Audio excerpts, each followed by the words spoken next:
وہ کیتھولک عیسائیت کو بھی اپنے ہاتھ میں لے لیا ہے۔ چنانچہ پوپ صاحب نے فرمان جاری کر دیا ہے کہ ہمارے خداوند یسوع مسیح کے قتل کی ذمہ داری ان یہودیوں پر نہیں ہے، بری کر دیے گئے۔ 1900 برس کے بعد، بلکہ 2000 برس کے قریب ہو گئے، انہیں ایگزونریٹ کر دیا گیا، ایبسالو کر دیا گیا، ان پر ذمہ داری نہیں۔ نتیجہ یہ نکلا ہے کہ ابھی چند مہینے پہلے جو مذاکرات صلح کے ہو رہے تھے، جن میں یاسر عرفات بھی تھے اور یہ اسحاق رابین گیا ہوا تھا واشنگٹن، وہاں سے واپس آیا ہے تو روم میں رک کر پاپائے روم سے ملاقات کر کے تشریف لائے ہیں، انہیں دعوت دی ہے کہ یروشلم آئیے، اور ویٹیکان نے تسلیم کر لیا ہے اسرائیل کو، اور ویٹیکان کا اب جو ہے ایک ایمبیسی، اس کا جو ہے سفارت خانہ وہ یروشلم میں بننے والا ہے، اور پوپ صاحب بھی وزٹ کرنے والے ہیں۔ گویا کہ یہ گٹھ جوڑ اب مکمل ہو چکا، اب کہیں اس میں کوئی کمی نہیں رہی۔ اس یونائٹڈ فورس کے ساتھ یہ نیو ورلڈ آرڈر اس وقت عالم اسلام پر حملہ آور ہے۔ اب اس میں نوٹ کیجئے کہ اس وقت کی فضا ہے کیا۔ عالم اسلام میں سے عالم عرب ان کے شکنجے میں جا چکا، کیوں بنا کر کھڑے ہوئے ہیں اسرائیل کو ماننے کے لیے اور سر تسلیم خم کرنے کے لیے۔ انہیں بلا کر میڈرڈ میں پیش کیا گیا یہودیوں کے سامنے کہ تم جن کے ساتھ ایک ٹیبل پر بیٹھنے کو تیار نہیں تھے، میڈرڈ میں آؤ، آؤ اپنا قبرستان دیکھو، یہ اسپین کی سرزمین جہاں تم نے 800 برس حکومت کی تھی، یہ تمہارا قبرستان، یہاں آؤ اور بیٹھو اور ان کے ساتھ بات کرو۔ گئے تھے کہ نہیں تمام فرنٹ لائن سٹیٹس میڈرڈ میں؟ حالانکہ کوئی بین الاقوامی کانفرنس کبھی میڈرڈ میں نہیں ہوئی، یا تو یہ واشنگٹن میں، بعد میں وہ سارے معاملات واشنگٹن میں چلے، شروع وہاں سے کیا۔ اس لیے کہ نیوز ویک کا کچھ عرصے پہلے کور سٹوری جو تھی 1992 is the year of Spain. Why?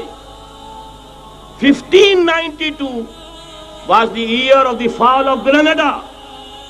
1492 میں 1492 میں غرناطہ کا سقوط ہوا، اور پورے آئیبیرین پیننسولا سے ایک ایک مسلمان بچہ نکال کر ختم کر دیا گیا، یا زندہ جلا دیے گئے، یا تہہ تیگ کر دیے گئے، یا جہازوں میں بھر بھر کر۔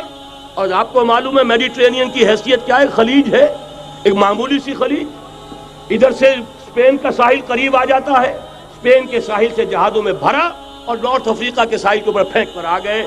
پورے ہسپانیہ میں جہاں 800 برس مسلمان کی حکومت رہی، ایک بچہ بھی مسلمان نام کا موجود رہا۔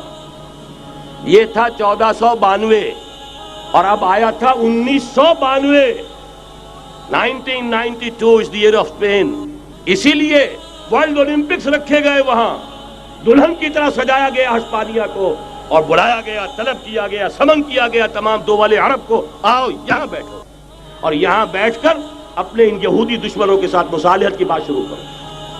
بہرحال نوٹ کر لیجئے، عالم عرب جا چکا۔ کوئی دن کی بات ہے، میں سنسنی پیدا نہیں کرنا چاہتا، لیکن حالات اور واقعات سے نگاہیں بند کرنا بھی کوئی دانش مندی کی بات نہیں ہے۔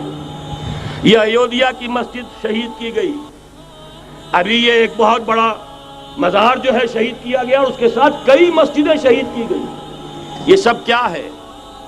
یہ مسلمانوں کی نفس دیکھی جا رہی ہے کہ کوئی غیرت اور حمیت نام کی کوئی شے باقی ہے؟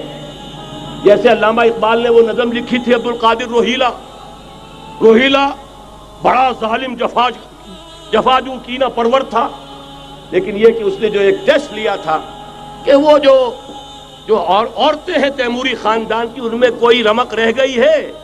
معلوم ہوا کہ نہیں، کہ غیرت نام تھا جس کا گئی تیمور کے گھر سے، ختم، غیرت نکل گئی۔ اسی طرح ایودھیا کی مسجد، اب چرار شریف، اور یہ کوئی دن کی بات ہے کہ اب مسجد اقصیٰ کا نمبر آیا کہ آیا، اس کے لیے پوری تیاریاں ہو چکی ہیں۔ یروشلم کا مشرقی حصہ خالی کرایا جا چکا ہے، اس کے اندر اب پورا تسلط یہودی کر رہے ہیں، یہاں تک کہ اب کے یاسر عرفات صاحب نے بھی کچھ نہ کچھ جو ہے احتجاج کی بات کی ہے، حالانکہ اب تک ہر بات مان کر منقار زیرے پر تھا، لیکن یہ کہ ایک وقت آتا ہے آخر کار اسے بھی کچھ بولنا پڑ گیا ہے۔ لیکن یہودی اب پیچھے قدم ہٹانے والا نہیں ہے، ان کا تھرڈ ٹیمپل، تیسری مرتبہ ہیکل سلیمانی تعمیر ہونا ہے، نوٹ کر لیجئے، ان کے لیے وہ وہی کچھ ہے جو ہمارے لیے کعبہ ہے، ان کے لیے ہیکل سلیمانی بالکل وہی حیثیت رکھتا ہے جو ہمارے لیے کعبہ۔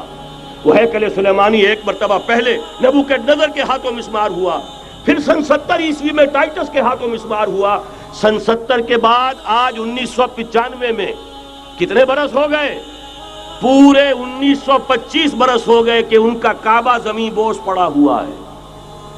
اب تک تو ان کا بس نہیں تھا، اب تو بس ہے کہ نہیں؟ اب ان کی حکومت ہے کہ نہیں؟ اب شاہ حسن ہو چاہے شاہ حسین، ان کے نوکر اور چاکر ہیں یا نہیں؟ اب انہیں ڈر کس کا ہے؟ لہذا کوئی دن کی بات ہے، مسجد اقصی شہید ہوگی اور ٹیمپل کی تعمیر شروع ہوگی۔ یہ تو بہرحال ایک نقشہ ہے۔ اگلا نقشہ آپ کو بتانا چاہتا ہوں، ایک دوسری تصویر ہے۔ یہ تصویر ہے زمینی، ایک تصویر ہے آسمانی۔ وَمَكَرُوا وَمَكَرَ اللَّهُ وَاللَّهُ خَيْرُ الْمَاكِرِينَ۔ انہوں نے اپنی سی تدبیریں کی، اللہ نے اپنی تدبیر کی، اور ظاہر بات ہے اللہ کی تدبیر سے بہتر تدبیر کس کی ہوگی؟ چنانچہ یہودیوں کی سازشیں اس وقت بھی ناکام ہوئی تھی یا نہیں؟ ظاہر بات ہے جاء الحق وزهق الباطل ان الباطل کان زہوقا۔ لہذا یہ آیتیں دونوں اعلان کر رہی ہیں کہ یہودیوں کی سازشیں بالآخر ناکام ہوں گی اور دین حق کا بول بالا ہو کر رہے گا۔ یہ تو ان آیتوں سے ظاہر ہے۔ یریدون لیطفئوا نور اللہ بافواہہم واللہ متم نورہ ولو کرہ الکافرون۔ یریدون ان یطفئوا نور اللہ بافواہہم ویابى اللہ الا یتم نورہ ولو کرہ الکافرون۔ هو الذی ارسل رسولہ بالہدی ودین الحق لیظہرہ علی الدین کلہ ولو کرہ المشرکون۔ اللہ نے تو بھیجا ہی ہے اپنے رسول کو اس فیصلے کے ساتھ اور یہ ذمہ داری اور مشن دے کر کہ جو دین حق آپ کو دے کر بھیجا جا رہا ہے اسے غالب کیجئے، نافذ کیجئے، قائم کیجئے، اس مشن کے ساتھ بھیجا جا رہا ہے۔ اور وہ بہرحال آیا جاء الحق وزهق الباطل ان الباطل کان زہوقا۔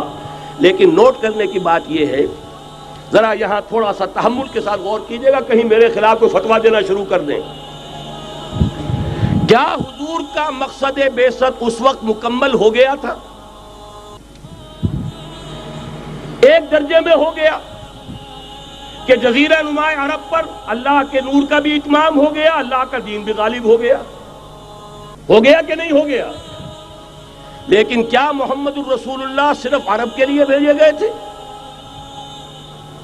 قرآن کہتا ہے ببانگ دہل وما ارسلناک الا کافۃ للناس بشیرا ونذیرا۔ اے محمد صلی اللہ علیہ وسلم، ہم نے نہیں بھیجا ہے آپ کو مگر پوری نوع انسانی کے لیے بشیر اور نذیر بنا کر۔ تو جان لیجئے کہ یہ مقصد بعثت محمدی صلی اللہ علیہ وسلم بتمام و کمال اس وقت پورا ہوگا جب کل عالم انسانیت پر، کل روئے ارضی پر اللہ کا دین اسی طرح غالب ہو جائے گا جس طرح کہ محمد رسول اللہ والذین معہ صلی اللہ علیہ وسلم ورضی اللہ تعالی عنہم اجمعین، ان کے ہاتھوں سے، ان کے ایثار سے، ان کی قربانیوں سے، جن کا نقشہ آپ کے سامنے مولانا کھینچ چکے ہیں، ان کے اثار، ان کی قربانیاں، ان کی محنت، ان کی جفا کشی، ان کی سرفروشی، ان کے جان تن من دھن لگا دینے کے نتیجے میں جیسے اس وقت غالب ہوا تھا کل روئے ارضی پر غالب ہوگا، تب کہیں جا کر مقصد بعثت محمدی مکمل ہوگا۔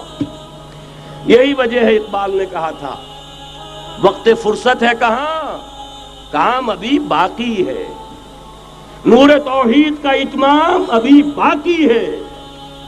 لیکن ساتھ ہی خوشخبری بھی دی تھی، یہ چمن معمور ہوگا نغمہ توحید سے، آئے گا وہ دور، یہ چمن معمور ہوگا نغمہ توحید سے، لازماً آ کر رہے گا۔